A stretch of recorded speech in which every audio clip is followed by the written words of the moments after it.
Face à la marée humaine, les murs en béton n'ont pas tenu. En quelques minutes, des milliers d'hommes entrent dans le palais de la République.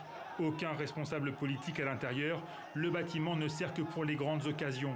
Les assaillants se filment sous les dorures ou dans l'immense piscine du complexe.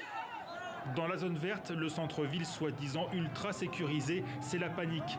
Un convoi de 4x4 passe, des responsables de l'ONU exfiltrés en urgence.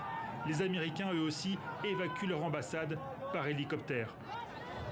Depuis un mois, les partisans de Moqtada Sadr occupaient les abords d'une autre institution, le Parlement. La semaine dernière, ils en avaient même bloqué les accès. Mais en annonçant ce lundi matin son retrait définitif de la politique, le leader chiite a décuplé leur colère. Notre chef, que Dieu le bénisse, a délégué la question au peuple. Nous, le peuple irakien, y compris les sunnites, les chiites et les kurdes, sommes une main contre les corrompus. Cette décision est celle du peuple et nous sommes tous pacifiques et les protestations sont pacifiques. Cela faisait des semaines que le dirigeant chiite faisait monter les enchères.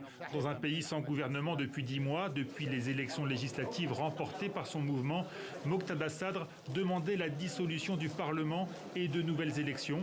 Samedi, il donnait 72 heures à tous les partis politiques pour trouver une issue à la crise, sans quoi, menaçait-il, il n'y aurait plus de place pour les réformes. En annonçant son retrait, le leader chiite, aussi influent qu'imprévisible, semble surtout avoir donné le feu vert à ses partisans pour envahir les rues de la capitale.